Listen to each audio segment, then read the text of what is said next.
Enhance your learning के इस तीसरे पार्ट में हम बात करने वाले हैं मेथड ऑफ ग्रेटिट्यूड के बारे में, है ना। पहले पार्ट में हमने बात किया कि व्हाट इट इज़, है ना, कि ये होता क्या है, कि कैसे अपनी लर्निंग को कोई एनहांस कर सकता है।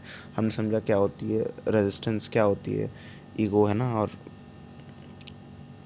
हमने थोड़ा कॉन्टेक्स्ट अरेंज किया कि हम किस कॉन्टेक्स्ट में इन सब शब्दों को यूज़ कर रहे हैं, किस कॉन्टेक्स्ट में बात कर रहे हैं, है ना। हमने देखा कि जो लर्निंग होती है उसकी प्रोसेस किस तरह से होती है, थोड़ा और क्लैरिटी से हमने जाना। वीडियो नंबर 2 में हमने बात करी, पार्ट 2 में हमने बात करी मेथड ऑफ क्लैरिटी के बारे में। इस वीडियो में हम बात करने वाले हैं मेथड ऑफ ग्रेटिट्यूड के बारे में। जब भी हम कुछ नया जानते हैं, कुछ नया एक्सपीरियंस करते हैं, तो उसे जानने की जो सोर्स है ना, वो जो, चाहे वो इन्फॉर्मेशन हो, चाहे वो कोई एक्सपीरियंस हो, उसकी जो सोर्स है, हमें उसकी तरफ एक ग्रेटिट्यूड एक्सप्रेस करना चाहिए, है ना। सिर्फ एक्सप्रेस नहीं करना चाहिए, अंदर से हमारे अंदर एक सेंस ऑफ ग्रेटिट्यूड होना चाहिए, है ना, और रेवरेंस होनी चाहिए उस चीज़ की तरफ। क्योंकि अगर वो नहीं होती तो हम कुछ नया एक्सपीरियंस नहीं कर पाते, हम कुछ नया नहीं जान पाते, अगर वो सोर्स नहीं होती तो वो जो सोर्स है लर्निंग की, किसी भी तरह की लर्निंग हो, कोई भी एक्सपीरियंस हो, चाहे वो एक्सपीरियंस है, चाहे वो इन्फॉर्मेशन है, चाहे वो डेटा है, चाहे वो कुछ भी है, आपके लिए वो एक नया एक्सपीरियंस क्रिएट कर रहा है। ये बात कोई छोटी बात नहीं है ना। क्योंकि अगर वो सोर्स नहीं होती तो आपको ये नया एक्सपीरियंस नहीं मिलता, और जो नया एक्सपीरियंस है अगर आपको वो नहीं मिलते तो फिर आपकी लाइफ किस मतलब की होती है, आप बताना ज़रा। जब आप एक्सपीरियंस ही नहीं कर पाते कुछ ऐसा जो कि आपके बियॉन्ड है ना, कुछ ऐसा जो कि आपके पास पहले से नहीं है। देखो, आप अपने माइंड में बार बार वही एक्सपीरियंस करते रहते हो जो पहले से अंदर डला हुआ है ना। आपके जो थॉट्स हैं वो जो ओल्ड मेमोरी है, जो ओल्ड डेटा है, उसी के पीएनसीज हैं, है ना, परम्यूटेशंस और कॉम्बिनेशंस हैं।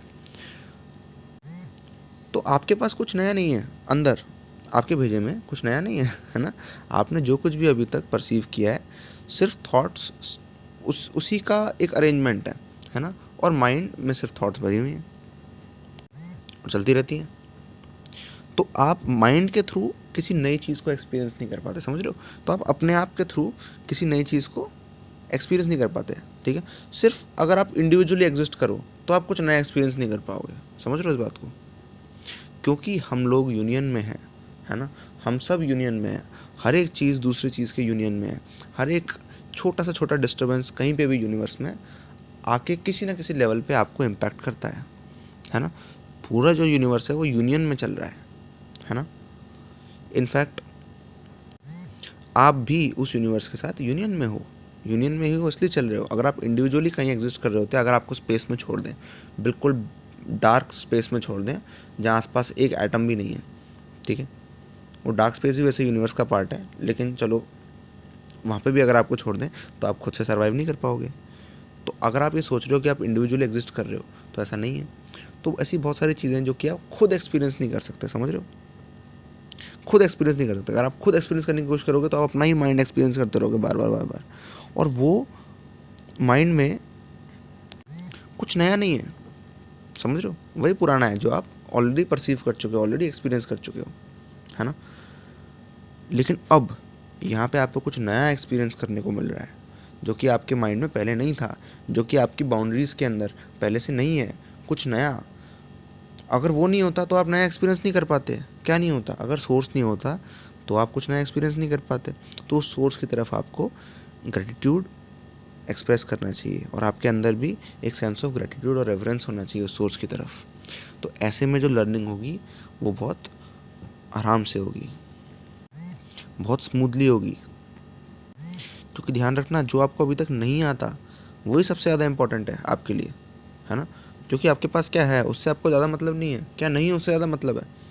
तभी तो आप हमेशा कुछ नया जानने की कोशिश करते हो, कुछ नया एक्सपीरियंस की तलाश में होते हो। लोग क्यों घूमने जाते हैं? क्योंकि वो किसी और प्लेस को टच करना चाहते हैं, वो कुछ ऐसा करना चाहते हैं जो उन्होंने पहले नहीं किया हो, कुछ ऐसा टच करना चाहते हैं, किसी ऐसी चीज़ का पार्ट बनना चाहते हैं, या किसी ऐसी चीज़ को अपना पार्ट बनाना चाहते हैं जो कि उनके एक्सपीरियंस में नहीं है। तो जो हमारे पास नहीं है वो हमारे लिए मोस्ट इंपॉर्टेंट चीज़ होती है, और वो हमें अगर मिल जाती है तो हम उसकी तरफ ग्रेटिट्यूड एक्सप्रेस ना करें, ये कैसे हो सकता है। और वैसे भी जो भी हमारी अंडरस्टैंडिंग में है वो बहुत छोटी सी चीज़ है ना, बहुत छोटा ही हमारी अंडरस्टैंडिंग में है। तो अगर हमें उसे जानना है जिसे हम नहीं जानते अभी तक, है ना, to know the unknown, old garbage has to go, है ना। जो हमारा पुराना गार्बेज है, गार्बेज क्या चीज़ है? गार्बेज ये है कि जो हमने एग्जिस्टिंग नॉलेज से, एग्जिस्टिंग डेटा से जो वॉल्स बिल्ड कर रखी हैं, है ना, कि नहीं हमें लगता है कि हमें सब कुछ आता है और हम जान गए तो हमारी वजह से जान गए, इसमें किसी और चीज़ का कोई रोल नहीं था। तो ये जो रेजिस्टेंस है ना, ये जो ईगो है ना, ये नई लर्निंग के लिए एक रेजिस्टेंस की तरह काम करती है। तो ऐसे में लर्निंग नहीं हो सकती।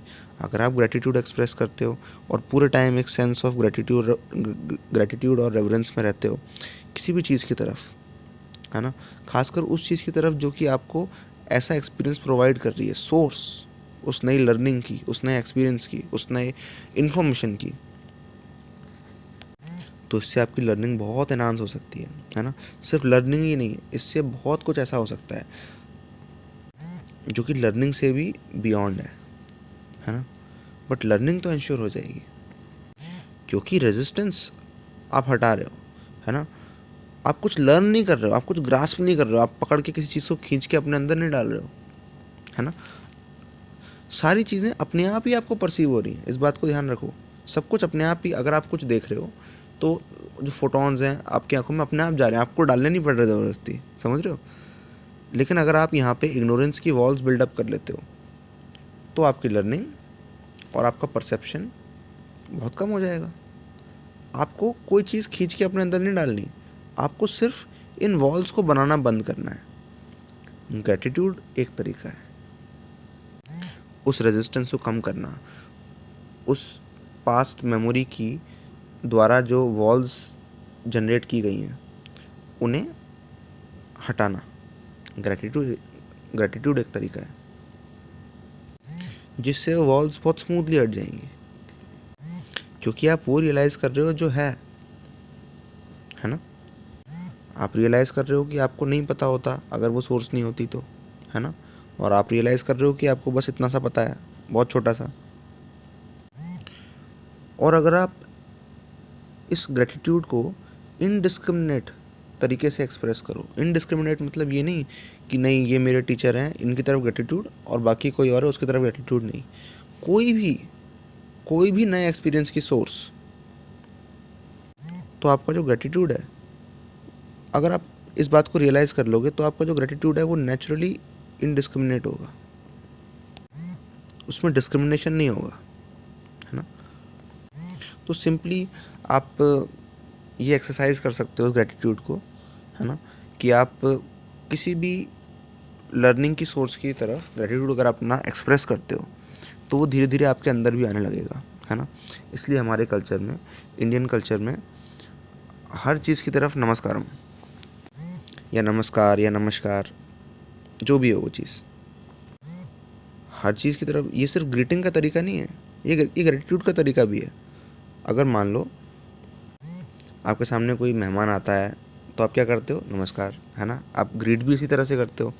लेकिन एकदम से आपको किसी चीज़ की तरफ ग्रेटिट्यूड एक्सप्रेस करना हो, वो कुछ भी हो सकता है, वो एक बहुत बड़ा माउंटेन हो सकता है, वो आप जिस भी गॉड में मानते हैं उसकी मूर्ति हो सकती है ना, या वो आपके मास्टर हो सकते हैं, टीचर हो सकते हैं, या सपोज़ आप टीवी पे क्रिकेट मैच देख रहे हो, है ना, और आपके टीम के प्लेयर ने या किसी भी टीम के प्लेयर ने एक बहुत ही ब्यूटीफुल शॉट मारा हो, है ना, मतलब बहुत ही एक्स्ट्रा ऑर्डिनरी, है ना, एक्स्ट्रा ऑर्डिनरी कुछ किया हो और आप ग्रेटिट्यूड एक्सप्रेस करना चाहते हो, है ना, जस्ट बिकॉज किसी ने इतना बढ़िया काम किया, तो भी नेचुरली क्या होगा, आप हाथ जोड़ लोगे, है ना, तब भी नमस्कार। तो इसी तरह से हमारे कल्चर में ये बिल्डअप किया गया है कि ये जो ग्रीटिंग है वही ग्रेटिट्यूड एक्सप्रेस करने का तरीका हो, है ना। जो ग्रेटिट्यूड एक्सप्रेस करने का तरीका है वही ग्रीटिंग हो, है ना, ताकि हमारा जो ग्रेटिट्यूड है वो इनडिस्क्रिमिनेट हो पाए, है ना। लोग अपने नेबर को भी देखें, अपने पड़ोसी को भी देखें तो भी नमस्कार, है ना। वो पड़ोसी जिनसे वो पूरे टाइम चिड़े रहते हैं तो भी नमस्कार, है ना। और सुबह सुबह उनको सन दिखे तो भी नमस्कार। एंड इट वर्क्स, ये उनके लिए वर्क कर रहा है। तो इसे हम और कॉन्शियसली कर सकते हैं, है ना। तो ये है मेथड ऑफ ग्रेटिट्यूड। मैं इसके बारे में और बात करना चाहता था, बट ये आप खुद से जानो तो बेहतर है ना। खुद से जानो, कुछ सिंपल काम करते करते, सिंपल तरह से, है ना। बस आप जो ग्रेटिट्यूड बाहर से एक्सप्रेस करते हो वो अंदर से भी होना चाहिए, वो सेंस अंदर से भी होना चाहिए। नेचुरली जो वॉल्स आप बना रहे हो, जो रेजिस्टेंस अपने आप बना रहे हो, वो कम हो जाएंगे, है ना। तो इससे आपकी लर्निंग, इससे आपका परसेप्शन एनहांस हो जाएगा, है ना। पहले ही कंपैरिजन में तो काफ़ी ज़्यादा हो जाएगा डेफिनेटली। ऑलराइट, तो आई होप आपको ये मेथड ऑफ ग्रेटिट्यूड क्लियर होगा। All the best.